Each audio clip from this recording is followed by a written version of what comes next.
शांताकारं भुजंगशयनं पद्मनाभं सुरेशं विश्वाधारं गगनसदृशं मेघवर्णं शुभांगं लक्ष्मीकांतकमलनयनं योगीन्द्रविद्यानगम्यं वंदे विष्णु भवभयहरं सर्वलोकैकनाथं।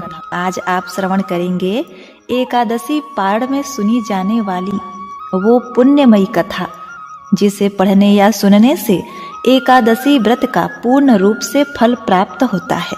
मनुष्य के हर प्रकार के दुख दारिद्र तकलीफों का नाश होता है। आने वाला नया वर्ष उन्नति प्रगति और खुशियों से परिपूर्ण हो। माता लक्ष्मी जी के साथ समस्त देवी देवताओं की कृपा आप सभी भक्तों पर बनी रहे। ओम नमो भगवते वासुदेवाय नमः। प्रिय भक्तों, यह कथा हर प्रकार से मनुष्य का यश संसार में बढ़ाने वाली है। मनुष्य हर प्रकार के दुख दारिद्र से छूट कर धन पुत्र वैभव तथा सुख प्राप्त कर परम धाम को जाता है। तो प्रिय भक्तों, विष्णु भगवान के प्रिय एकादशी व्रत को पूर्ण करने हेतु आइए श्रवण करते हैं। पौराणिक कथा के अनुसार राजा अम्बरीश भगवान विष्णु के परम भक्त इक्ष्वाकु वंश के परम वीर राजा थे। वह भगीरथ के पर पौत्र थे। वे हर एकादशी का व्रत किया करते थे। एकादशी के बाद जब द्वादशी आती थी तो वे उस दिन अपने हाथों से भगवान विष्णु को भोग लगाने के लिए चक्की में गेहूं को स्वयं से पीसा करते थे। जब उन्हें पीसते पीसते थकान आ जाती तो भगवान विष्णु राजा को अपने पीतांबर से हवा दिया करते थे। राजा अम्बरीश अपने हाथों से पूरा भोजन तैयार करते और भगवान को भोग लगाते। तत्पश्चात स्वयं भोजन ग्रहण करके पारण की विधि पूर्ण करते। राजा अम्बरीश ने एक बार अपनी पत्नी के साथ श्री कृष्ण जी को प्रसन्न करने के लिए वर्ष की सभी एकादशियों के व्रत का नियम किया। वर्ष पूरा होने पर पारण के दिन उन्होंने धूमधाम से भगवान की पूजा की, ब्राह्मणों को गोदान दिया। यह सब करके जब वे पारण करने जा रहे थे तभी महर्षि दुर्वासा शिष्यों सहित पधारे।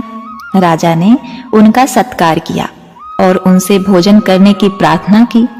दुर्वासा जी ने राजा की प्रार्थना स्वीकार कर ली और स्नान करने यमुना तट पर चले गए। द्वादशी में केवल एक घड़ी शेष थी। द्वादशी केवल कुछ ही क्षणों के लिए थी, तो राजा को जल्दी से जल्दी पारण करना था। द्वादशी में पारण न करने से व्रत भंग होता है। उधर दुर्वासा जी कब आएंगे यह पता नहीं था। अतिथि से पहले भोजन करना अनुचित था। ब्राह्मणों से विचार विमर्श करके राजा ने भगवान के चरण को धोकर उसके जल को ही ग्रहण कर लिया और ऋषि की प्रतीक्षा करने लगे। महर्षि दुर्वासा ने स्नान करके लौटते ही तपोबल से राजा के पारण करने की बात जान ली। वे अत्यधिक क्रोधित हुए कि मेरे भोजन के पहले इसने क्यों पारण किया? मेरे भोजन करने के पूर्व ही तुमने जल का ग्रहण किया है, इसीलिए मैं तुम्हें दंड अवश्य दूंगा।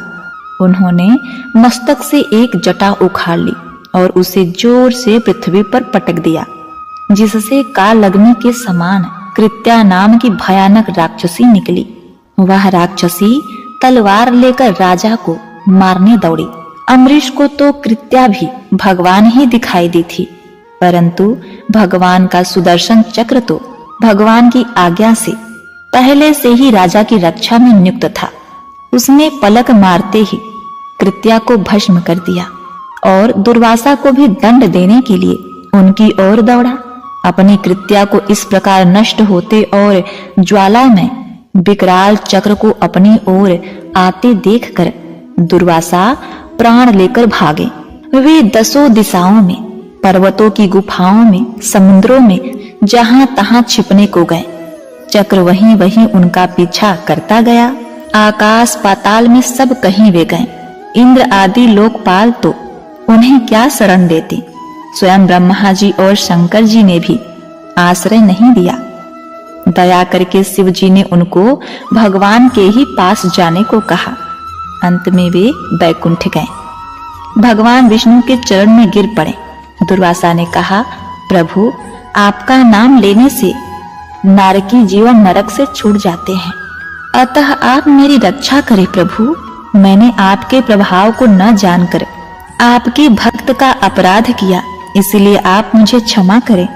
इस पर भगवान विष्णु ने कहा, हे ऋषि श्रेष्ठ, मेरे छाती पर स्वयं भृगु जी ने लात मारी, मैंने वो सहन कर लिया, परंतु जो मेरे भक्तों का निरादर करता है, उन्हें मारने के लिए दौड़ता है, उनका तनिक भी अहित करता है, तो मैं उसके अपराध को क्षमा नहीं कर सकता। भगवान विष्णु ने कहा, महर्षि, मैं स्वतंत्र नहीं हूँ, मैं तो भक्तों के पराधीन हूँ। साधु भक्तों ने मेरे हृदय को जीत लिया है। साधु जन मेरे हृदय हैं और मैं उनका हृदय हूँ। मुझे छोड़कर वे और कुछ नहीं जानता। भक्तों को छोड़कर मैं अपने इस शरीर को भी नहीं चाहता, और इस लक्ष्मी को, जिनकी एकमात्र गति मैं ही हूँ, उन्हें भी नहीं चाहता। जो भक्त स्त्री पुत्र घर परिवार धन प्राण यह लोक परलोक सबको त्याग कर मेरी शरण में आता है, भला मैं उसे कैसे छोड़ सकता हूँ। जैसे पतिव्रता स्त्री पति को अपनी सेवा से वश में कर लेती है, वैसे ही समदर्शी भक्त जन मुझ में चित्त लगाकर मुझे भी अपने वश में कर लेते हैं। नश्वर स्वर्ग आदि तो चर्चा ही क्या करें। मेरे भक्त ऐसे मेरी सेवा के आगे मुक्ति को भी स्वीकार नहीं करते। ऐसे भक्तों के मैं सर्वथा अधीन हूँ। एतएव ऋषिवर, आप उस महाभाग उस राजा के पास जाइए, वही आपको क्षमा करेगा और शांति देगा। प्रिय भक्तों, इधर राजा अम्बरीश बहुत ही चिंतित थे। उन्हें लगता था कि मेरे ही कारण दुर्वासा जी को मृत्यु भय से ग्रस्त होकर भूखे ही भागना पड़ा।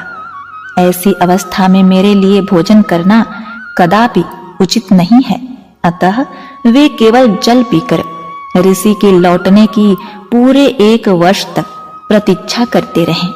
1 वर्ष के बाद दुर्वासा जी जैसे भागे थे वैसे ही भयभीत दौड़ते हुए आए और उन्होंने राजा का पैर पकड़ लिया।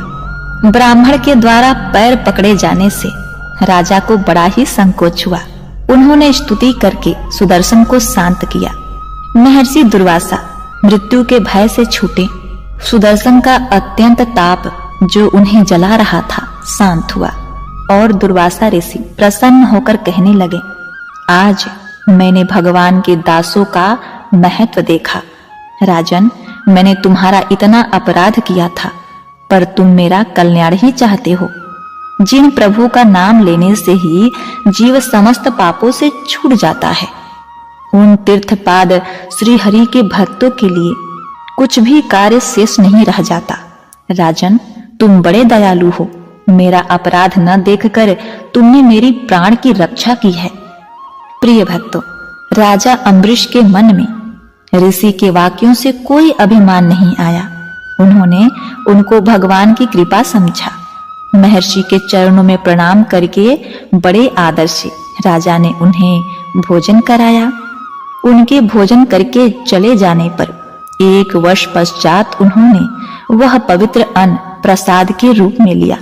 बहुत काल तक परमात्मा में मन लगाकर प्रजा पालन करने के पश्चात राजा अम्बरीश ने अपने पुत्र को राज सौंप दिया और भगवान वसुदेव में मन लगाकर वन में चले गए।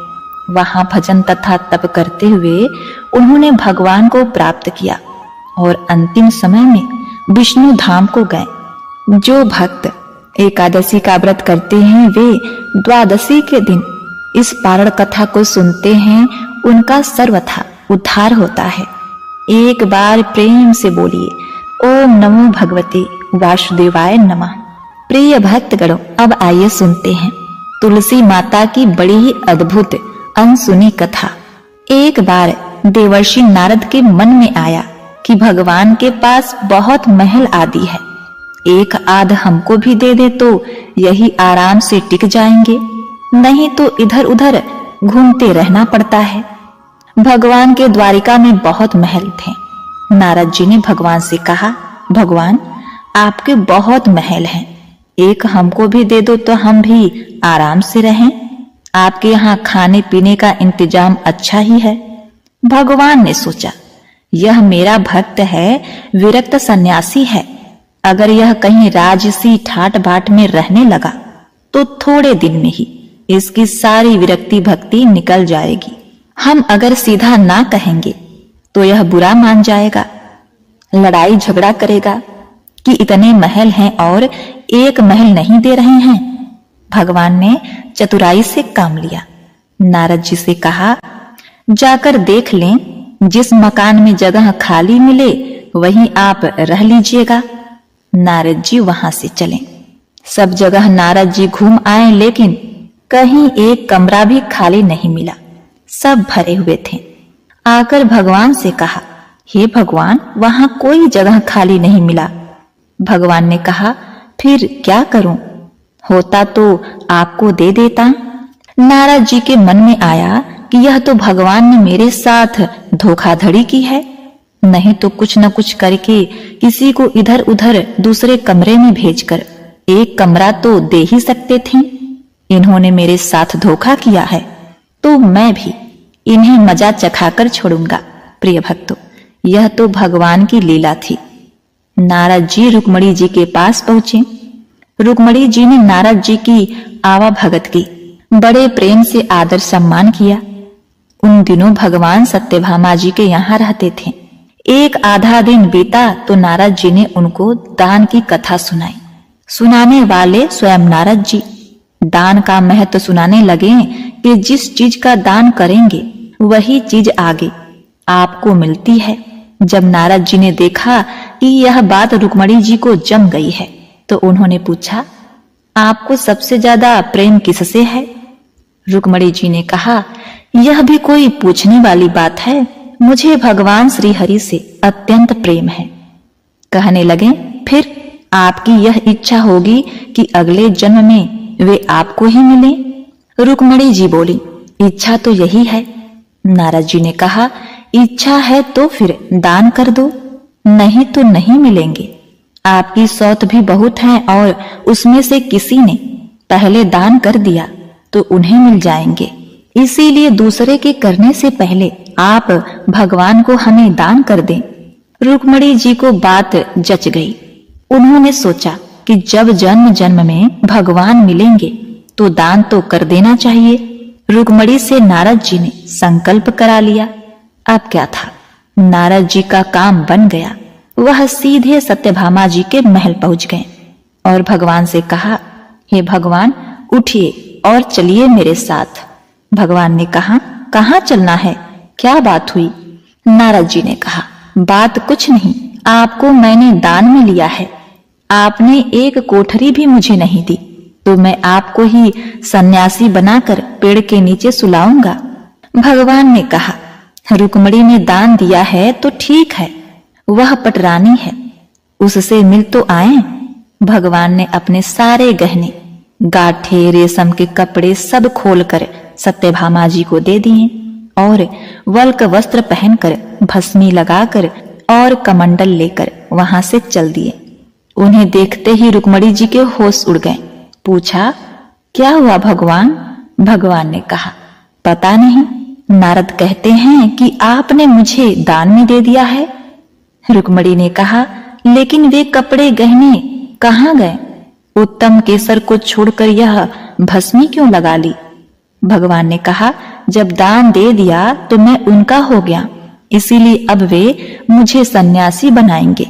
रुक्मणी जी ने कहा, मैंने इसलिए थोड़े ही दिया था कि ये ले जाएं।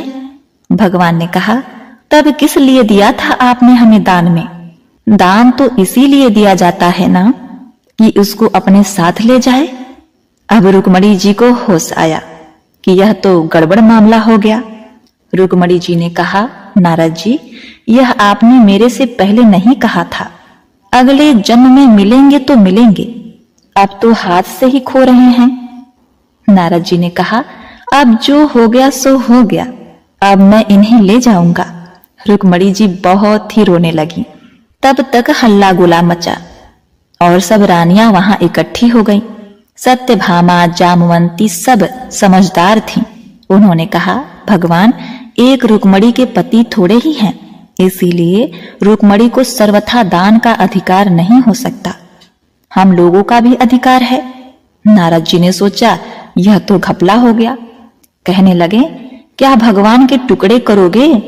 नारद जी ने विचार किया कि अपने को तो महल ही चाहिए था और यह दे नहीं रहे थे। अब मौका ठीक है, समझौते पर बात आ रही है। नारद जी ने कहा, भगवान का जितना वजन है उतने का तुला दान करने से दान मान लिया जाता है। तुला दान से देह का दान माना जाता है, इसीलिए भगवान के वजन का सोना हीरा पन्ना दे दो। इस पर सब रानियां राजी हो गईं। बाकी तो सब राजी हो गए, लेकिन भगवान ने सोचा कि यह फिर मोह में पड़ रहा है। भगवान तराजू के एक पलड़े के अंदर बैठ गए। दूसरे पलड़े में सारे गहने हीरे पन्ने रखे जाने लगे। लेकिन जो अपने मुख में पूरे ब्रह्मांड को लेकर बैठे हैं, क्या द्वारिका के पूरे धन से उनका बराबरी किया जा सकता है? सारा का सारा धन दूसरे पलड़े पर रख दिया, लेकिन जिस पलड़े पर भगवान बैठे थे वह वैसे का वैसा ही नीचे लगा रहा, ऊपर नहीं हुआ। नारद जी ने कहा, देख लो, तुला तो बराबर हो ही नहीं रहा है। अब मैं भगवान को ले जाऊंगा। सब कहने लगे, अरे कोई उपाय बताइए नारद जी। नारद जी ने कहा, और कोई उपाय नहीं है। अन्य सब लोगों ने अपने हीरे पन्ने लाकर लाद दिए, लेकिन उससे क्या होना था? वे तो त्रिलोकी का भार लेकर बैठे थे। उधर औरतें सब चीख चिल्ला रही थी। नारद जी प्रसन्नता के मारे इधर उधर टहल रहे थे कि आज मेरे भगवान मेरे साथ चलेंगे। भगवान ने धीरे से रुक्मणी को बुलाया। रुक्मणी ने कहा, भगवान, कुछ उपाय निकालिए। आप इतना भार लेकर बैठ गए, हम लोगों का क्या हाल होगा? भगवान ने कहा, ये सब हीरे पन्ने निकाल दो, सारे सोने सारे गहने उतार दो। यह सब निकाल कर तुलसी का एक पत्ता और सोने का एक छोटा सा टुकड़ा रख दो, तो तुम लोगों का काम हो जाएगा। रुक्मणी जी के कहने पर सारा सामान हटाया गया। सारा सामान हटा दिया गया और एक छोटे से सोने के पत्ते पर तुलसी का पत्ता रखा गया, तो भगवान के वजन के बराबर हो गया। सबने नारद जी से कहा, अब ले जाइए तुलादान। नारद जी ने खूब हिला डुला कर देखा, कहीं कोई ठड्डी तो नहीं मार रहा। नारद जी ने कहा, हे भगवान, मेरे साथ फिर धोखा हो गया। यह पत्ता लेकर मैं क्या करूंगा?